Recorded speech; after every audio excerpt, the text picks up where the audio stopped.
Hello guys, നമുക്കിന്ന് പെട്ടെന്നൊരു ഉപ്പുമാവ് ഉണ്ടാക്കാം. അതിന് നമുക്ക് ആവശ്യമായ പച്ചക്കറി ഐറ്റങ്ങളെല്ലാം അരിഞ്ഞ് വൃത്തിയായിട്ട് വെച്ചതിന് ശേഷം നമ്മൾ ചട്ടി അടുപ്പിൽ വെച്ച് കടുവൊക്കെ ഇട്ട് വറുത്ത് കറിവേപ്പില ഇട്ടതിന് ശേഷം നമ്മൾ അരിഞ്ഞ് വെച്ചിരിക്കുന്ന വെജിറ്റബിൾസ് കുട്ടികൾക്ക് കൊടുക്കാൻ വേണ്ടിയുള്ള വെജിറ്റബിൾസാണ്. അപ്പോൾ കുട്ടികളൊക്കെ ഇപ്പം ഉപ്പുമാവും പച്ചക്കറിയൊക്കെ വേറെ വേറെ കഴിക്കാൻ ഇഷ്ടമില്ലാത്തവരാണ്. അപ്പോൾ നമ്മൾ രാവിലെ ഇതൊരു ബിരിയാണി പോലെ ഇട്ട് വെച്ച് കൊടുക്കുമ്പോൾ ഈ വെജിറ്റബിൾസ് എല്ലാം കട്ട് ചെയ്തിട്ട് നല്ലവണ്ണം വരട്ടി ഒന്ന് ചെറുതായിട്ട് വരണ്ടാൽ മതി. വരണ്ട നമ്മൾ അതിനകത്ത് ഉപ്പും ഇട്ട് വെള്ളവും ഒഴിച്ച് ഒരു ഗ്ലാസ് മാവ് എടുക്കുകയാണെങ്കിൽ നമ്മൾ ആ ഒരു ഗ്ലാസ് വെള്ളം തന്നെ ചേർത്ത് നല്ലവണ്ണം ഈ പച്ചക്കറി വെജിറ്റബിൾസ് ഒന്ന് വെന്ത് കഴിയുമ്പോഴത്തേക്ക് നമ്മൾ ആ വറുത്ത റവ ഇട്ട് കൊടുക്കുക.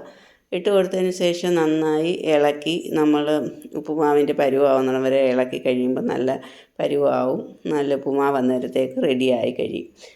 നമുക്ക് പെട്ടെന്ന് ഉണ്ടാക്കി കുട്ടികൾക്കെല്ലാം കൊടുക്കാനും പറ്റും. സ്കൂളിലൊക്കെ പോകുന്നവർക്കും പച്ചക്കറി കഴിക്കാത്ത കുട്ടികൾക്കും നമ്മൾ മുതിർന്നവർക്കും എല്ലാം പെട്ടെന്ന് കഴിക്കാൻ പറ്റും. അതിൻ്റെ പുറത്ത് പിന്നെ നല്ല തേങ്ങ തിരുകിയതിടുക.